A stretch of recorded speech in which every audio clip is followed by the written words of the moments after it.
Hello and welcome. Thanks for joining this webinar. My name is Kate Tantakis and I am a member of the USDA Hemp Production Program team. I'm here to talk to you about obtaining a USDA producer license and what it means once you are licensed with the program. So this talk is specifically geared towards pilot program participants who are going to be transitioning to the USDA license on November 1st.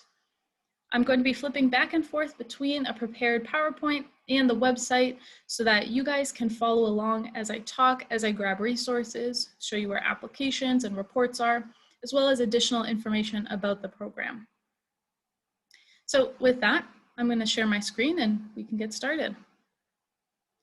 I want to start by providing a little bit of background. In 2014, the Farm Bill allowed hemp to be grown in the US under state pilot programs that were research-based.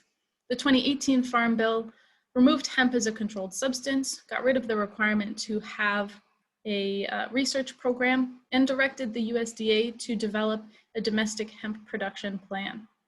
So under this USDA plan, we are able to license individuals, and we're also able to approve state plans and tribal plans that follow our interim final rule, the rules laid out that will soon be finalized next year in 2021. So you are members of states that opted not to submit a plan, but have you, the producer, come to the USDA directly. So I'm going to pan over to the website for the first time. We're going to start at ams.usda.gov, go to Rules and Regulations, and Hemp, and this is where we'll begin. On this page, you can find the 2018 Farm Bill at the top here.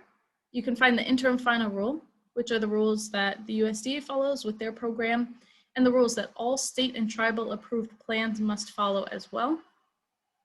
And down below, you'll see a webinar for just an overview of the program, a bit more detail about how it came to be, what are the rules that it follows, some stuff I'm going to skip over here.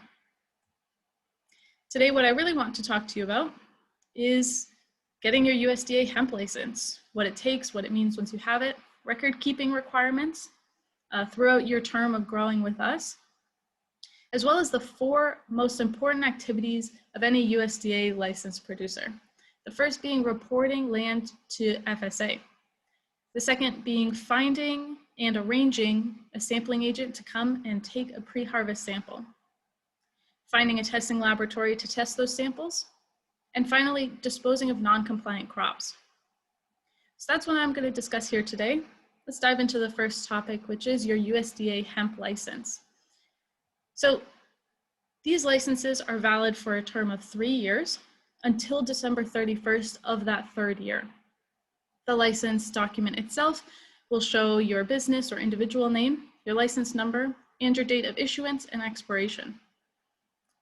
These licenses won't renew automatically, but as you come up to that date of expiration, we will notify you that it's about time to renew, and we'll give you instructions on how to do that. Licenses aren't transferable, and at this time, we don't have any formal amendment process for making changes to your license information. Simply send us an email at thisfarmbill.hemp.usda.gov. That's listed on the slide. This email is going to be your best point of contact as a grower, whether it's asking questions on how to fill out the application, once you're a grower, where certain resources are, what your obligations are, anything that you need to ask us. This email goes directly to myself and my colleagues who work on the program. I do want to mention that some states may have additional licensing requirements for hemp growers. Top of the mind is any nursery growers who are selling stock, transplants, clones, things like that. You may need to contact your State Department of Agriculture for additional licensing requirements. And if you have any questions about your particular operation and if there are any additional requirements that you have to meet, shoot us an email and we will let you know. So with that, I want to take a look at the website. This 4th section over here, USDA licensed producers, is going to be your go-to, not only for your reporting forms, which we see in the middle here, but also additional resources that pertain to the application process, And after you're licensed, if you want loans, grants, pesticide information is below as well. So this is going to be your go-to section of our website for finding these resources about hemp growing in the USDA's program. The first thing we'll take a look at is the license application. So all USDA documentation has instructions on the first page. Here we see that there is a discrete application period, August 1st to October 31st. Please disregard this application period. We are accepting them on an ongoing basis for 2020. And if there are any changes, we will update the website accordingly. So keep an eye on that. But for now, please continue to submit applications past October 31st. You'll also see additional information about the application process. Very important here is submitting an FBI background check with your application. We will not accept applications that do not have this criminal history report, and the criminal history report can be no older than 60 days at the time of submission with your application. So let's go back, and on our website, the first bullet here is the FBI criminal history report. This link brings you directly to the FBI's website, where they go over how to submit a request for this background check. At the top of the page, they also maintain the most up-to-date processing times for these background checks, so you can plan appropriately when to begin this process, when to expect it to be ready for your application. We can see that as of today, it is 3 to 5 business days if the request is submitted electronically, and up to 12 weeks if you submit the request for a background check by mail. So keep an eye on that page. It's going to be a handy resource for you. And looking at the rest of this application here, we see that simple personal information and business entity information is required. The criminal history report is required. And on this last page, we need an attestation as to who has legal authority over the land on which you intend to grow. You'll notice that we're not asking for growing addresses or GPS coordinates. This detailed information about where you're going to plant hemp will be given to the Farm Service Agency after you have your license. So we'll discuss that step later. It is the first step that you take once you receive your license. But on the application, we do not need that information. A final note I want to make here is that business entities, research institutions, universities are required to list the titles of key participants. Key participants are persons who have direct or indirect financial interest in the entity, such as an owner or a partner. For research institutions and universities, that would be any professor or person who has a control or a stake in that program. So each key participant must be listed for the business and must get their own criminal history report and submit that with the application. So those are the key things to note on the application and when submitting that. So our processing time is relatively quick with the license. Once you have it in hand, you can start to consider things like record keeping.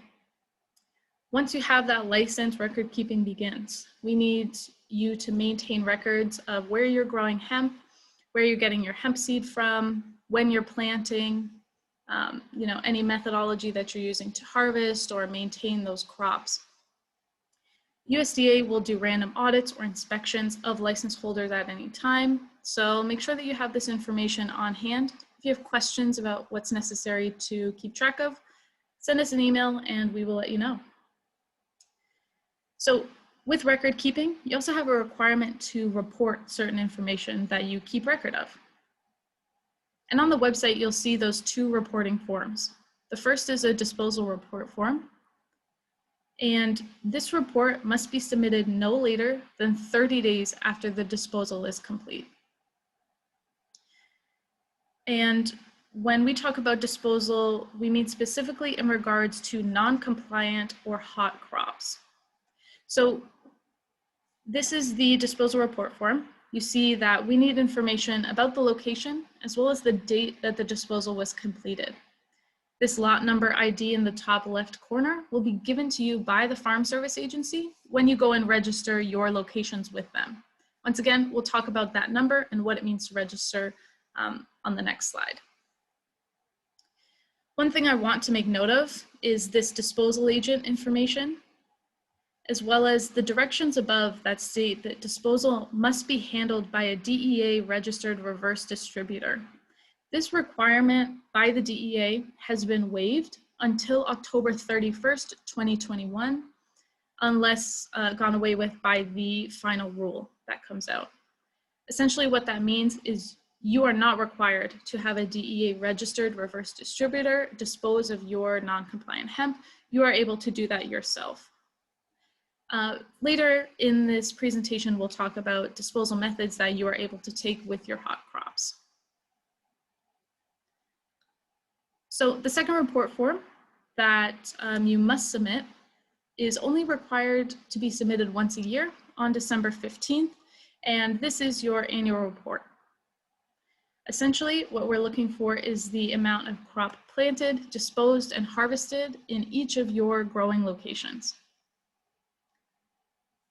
So just like the last form, it's just a one-page report document that's fairly straightforward. If you've got any questions, feel free to reach out to us. Our contact information is always on the front page of the reports and applications.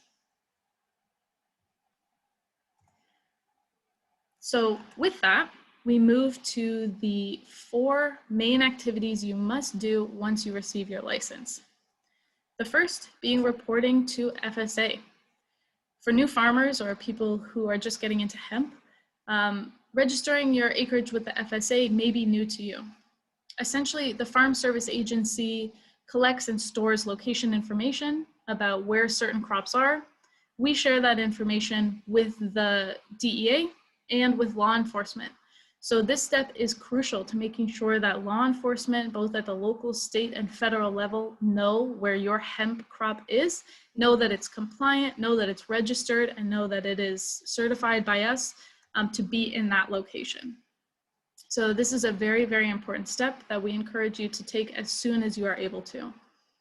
Ideally, this would be done before planting, but below you can see some of the information that FSA needs when you're registering.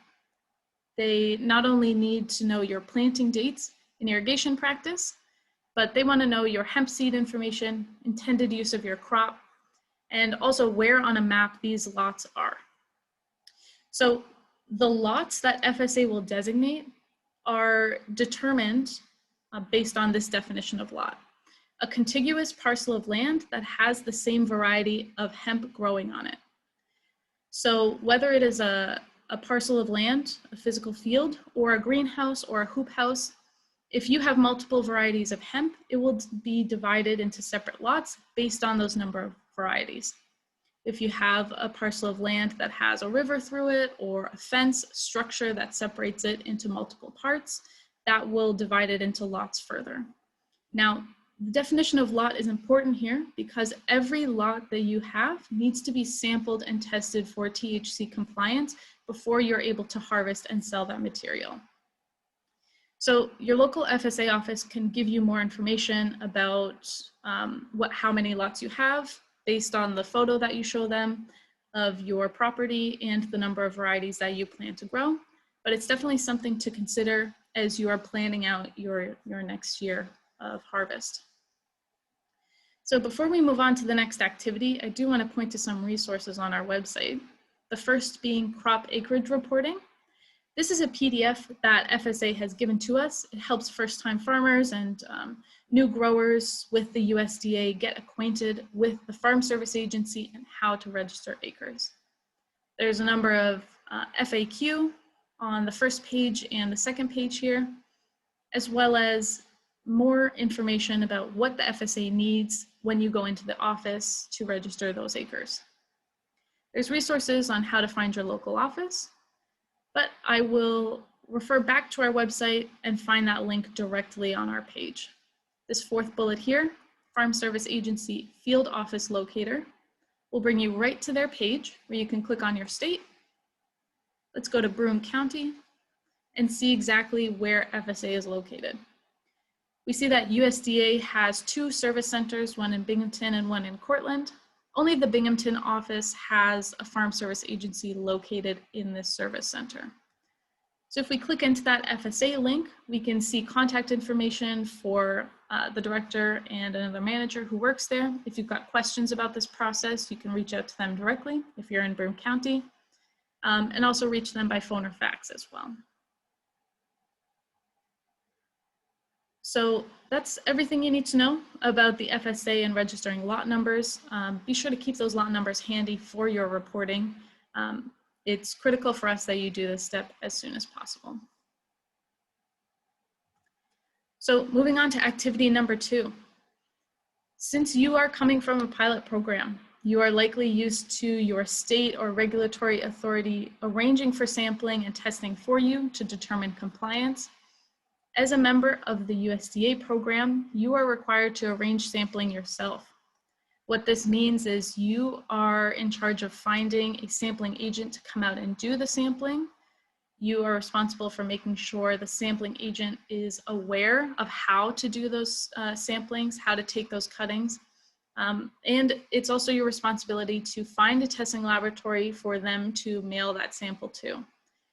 And this is a new industry need, sampling agents as a whole, that the hemp industry is just being introduced to with the USDA program. So we are still working on building resources for you all as to how to find those sampling agents. And it's important that as we begin November 1st to license these new program participants, that you all are sharing information about sampling agents. Sampling agents cannot be any person who has a stake in your business or a family member. We are looking ideally for off-duty law enforcement, maybe extension officers who are off-duty as well, or testing laboratories who wish to offer sampling as an additional service.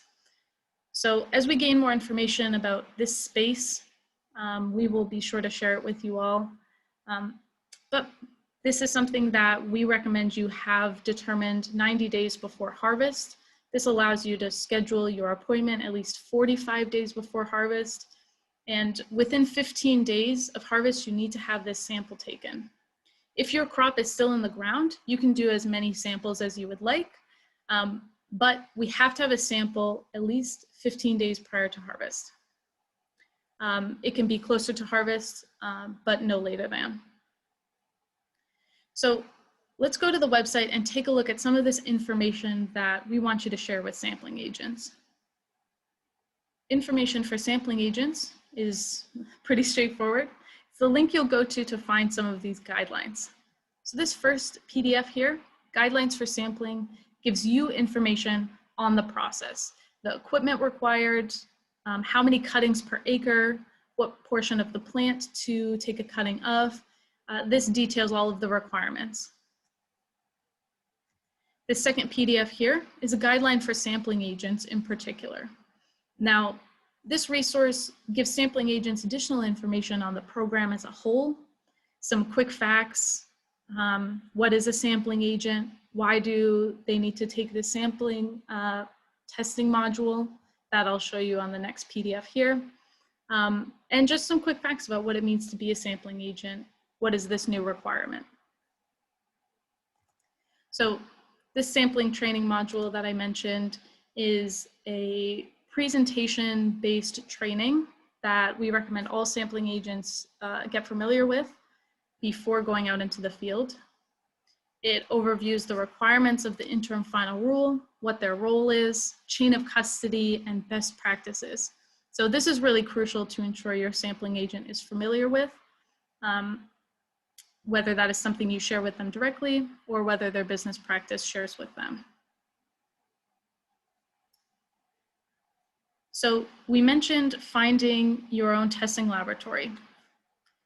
You are responsible for making sure that the testing laboratory you select follows the rules of the interim final rule as well, the same way that sampling agents must follow those guidelines.